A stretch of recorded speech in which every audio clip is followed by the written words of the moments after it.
don't know me, for those of you who don't know me, I'm Scoby here. In any case, as I said before, I'm delighted to be here. You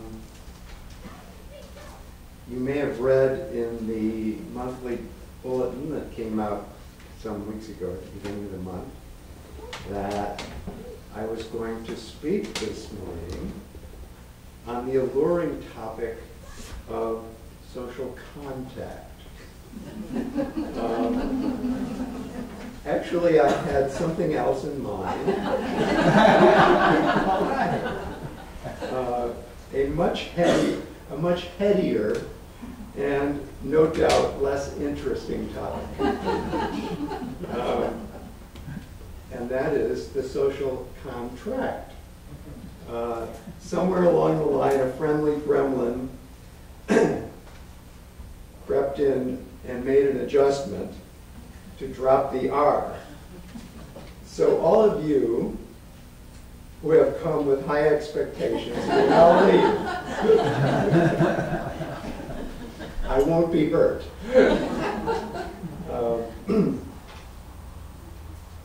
Actually, we'll do just about anything to generate an audience in the summertime. We're totally shameless.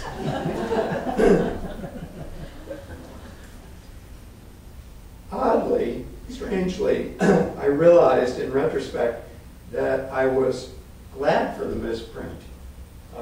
Because in reality, I didn't want to just speak on the social contract anyway. But we will start there and maybe come around to contact near the end of this little ramble.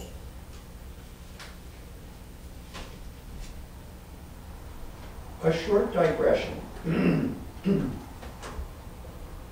My interest in this topic has its roots in a personal experience.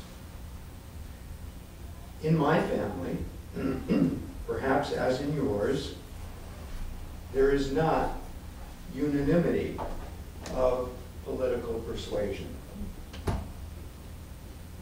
I have cousins who, as they say, inhabit the other side of the aisle. And over the years, we have had our little rib poking back and forth, generally without coming to blows. Some years ago, a couple of my stalwart beloveds were harassing me unmercifully.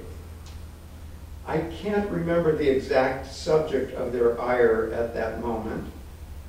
It may have been the archangel, Hillary. With little effect, I tried to come to her defense, but they kept coming on. How could I believe this? Didn't I know that?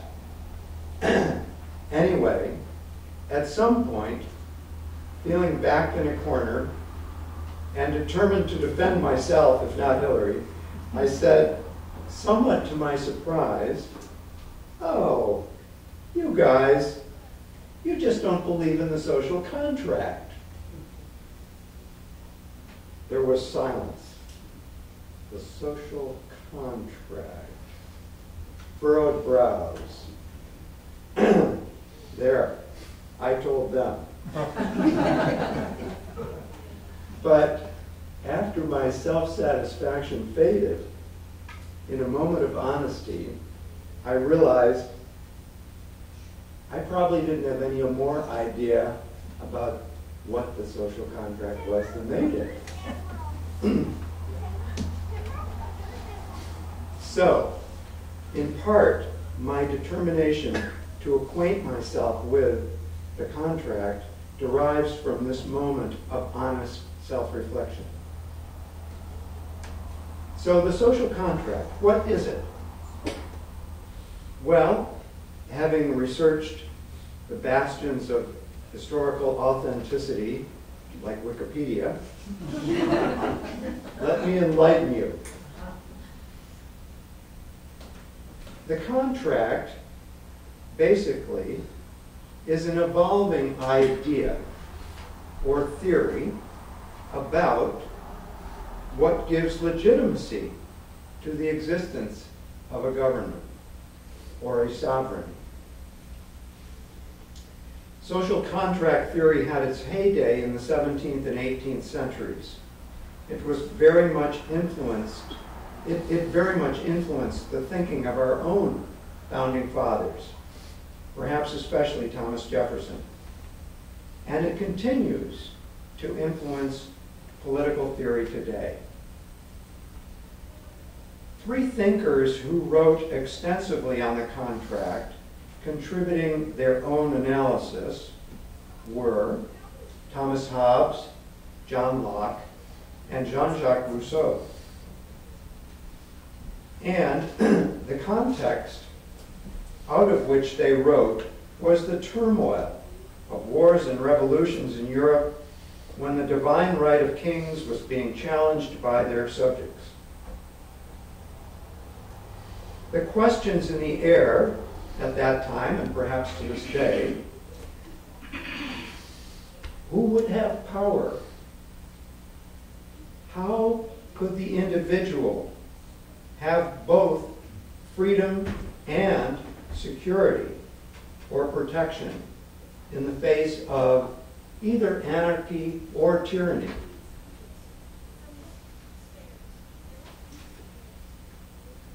The evolving notion, stated first by Hobbes, was that in the absence of authority, everybody behaves purely out of self-interest, producing chaos and anarchy, what he called the state of nature. In this circumstance, individuals have little sense of security. It's every man for himself. So in the interest of preserving a baseline level of security and stability that ensures basic human rights, the rational individual agrees to give up some freedom to whatever, that freedom to do whatever they please, to the will of the group. John Locke, particularly interested in the motivation to protect one's own body and, by extension, personal property, asserted that individuals come together and create government by mutual consent. And finally, Rousseau advocated for strong direct democracy, not representative democracy, in which a reciprocal relationship exists between the sovereign, who is responsible for protecting the good of the individuals, and individuals, the citizenry, committed to supporting the common good. Rousseau actually is well known and remembered for writing a treatise associated with this theory in 1762 called The Social Contract.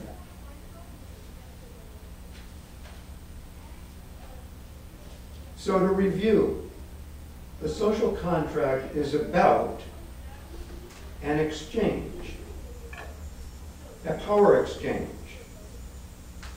Certain freedoms are given up by the individual in order to preserve the common good of all members of society. The sovereign government deriving its power through laws written, hopefully to benefit the majority of the governed, not merely to protect and perpetuate the government itself. Most succinctly, a government derives its just powers from the consent of the governed. So, by extrapolation, when a government or sovereign fails to secure the natural rights or general interest of the governed, citizens are justified, in this theory, in withdrawing their support, either nonviolently through elections throwing the bums out. Or, in particular cases where tyranny reigns, with violent overthrow. Now, as such, the social contract does not directly speak to economic power, especially the economic power of the individual in the face of government and corporate interests. But this is a tangent that interests me. For example, imagine that a government begins to favor a very small minority of the citizenry through economic policy. Perhaps laws are written, maybe tax laws, to encourage a shift in wealth to a small segment at the top. And the government, in so doing, begins to estrange itself from acting to benefit the common good. I am, of course, only speaking hypothetically.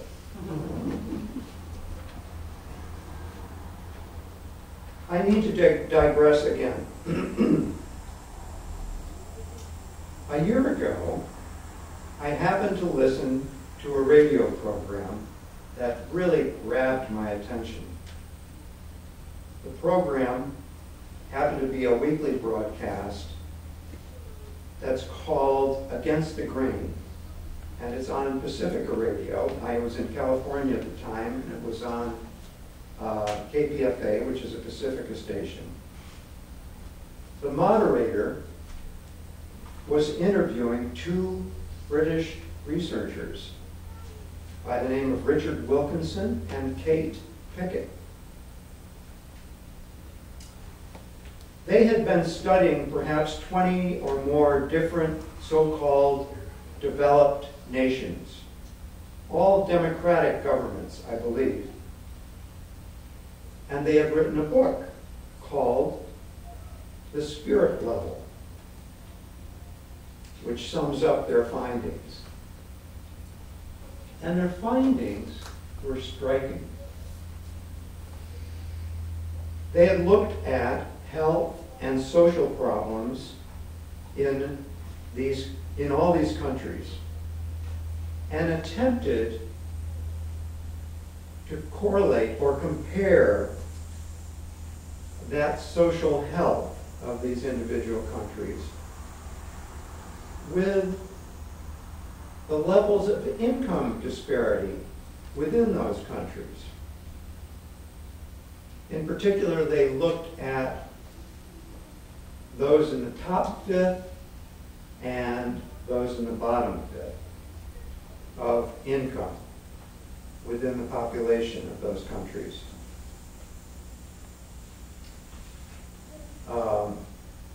And then they looked at a spectrum of indicators for social well-being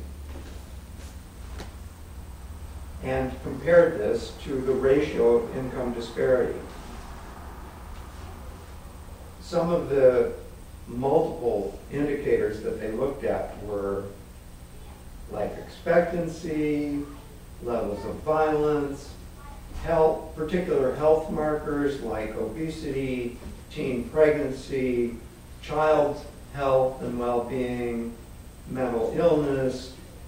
And then they looked at some more abstract things, which I'm not sure exactly how they quantified this, but things like levels of trust in those cultures, which are, granted, probably rather subjective.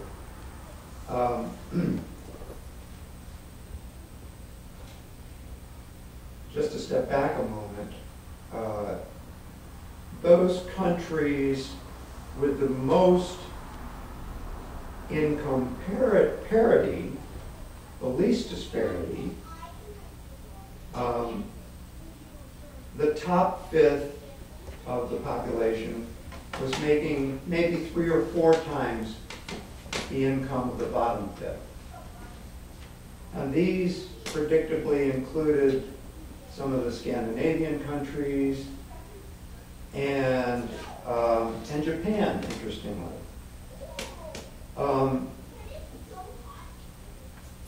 The countries with the least income parity, or the most disparity, the top fifth were making 7 or 8 times the bottom fifth. And you can imagine where we stand. Sadly, we're in that group. We're prominent in that group.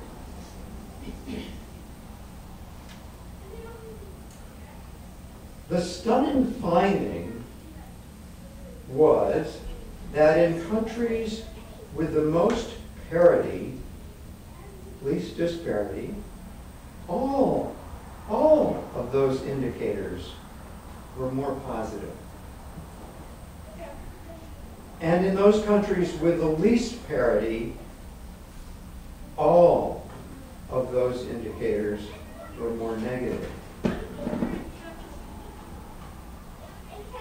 Frankly, I had never before heard of so clearly laid out empirical data that actually seemed to validate the argument for a country to do what it could in terms of economic policy to mediate towards income parity and reduce disparity. This again was, and I told you so moment for Scoby, I wish my cousins had been around.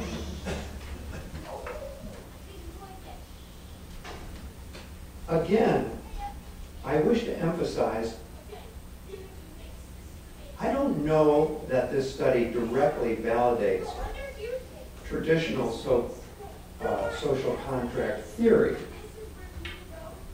But regardless of that, it certainly highlights the cause of this year's 99% who persevered in tents, in parks, across this nation under adverse circumstances. And I wish all those determined souls had had copies of this illuminating book, The Spirit Level.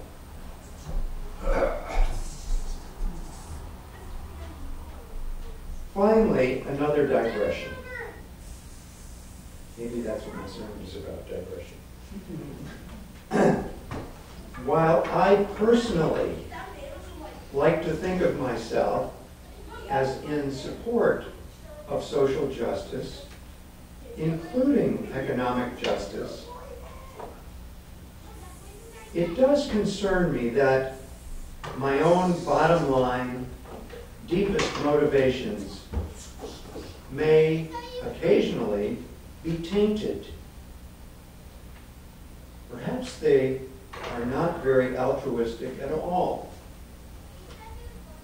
What am I talking about here? Well, as, quote, a liberal in favor of politics supporting economic justice and income redistribution, am I merely motivated to keep the have-nots at bay in order to protect my own piece of the rock? This may sound overly self-critical and dramatic, but I think it is a question worth asking.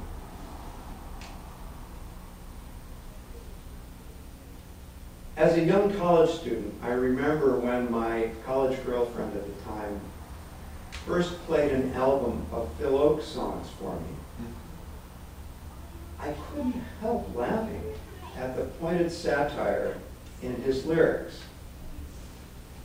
And my laughter was not only directed at someone else, other than yours truly. So perhaps especially in the context in this context,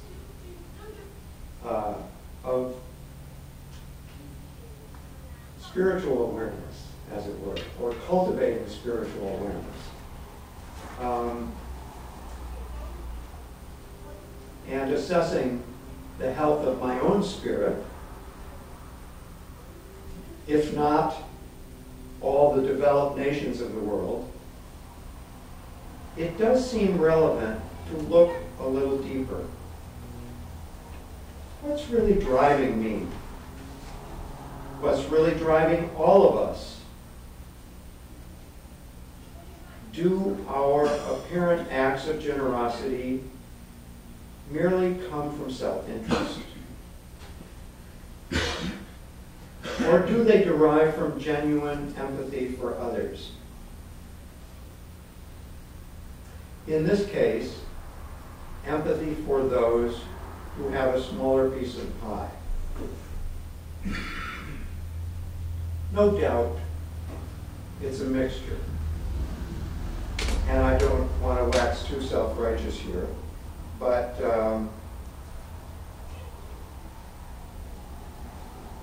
and I don't want to leave us on a sour note. So actually, in closing, I'd like to try a little experiment before I let you go, my captive audience. And if you'd play along for a moment, the question this little experiment seeks to address is, are there any ways, any concrete ways, that in our daily lives we can begin to cultivate genuine empathy for others? I don't have the answer. I don't have an answer for this question, but I hold the question. And it is becoming more and more relevant to me to look at that. So here's the experiment.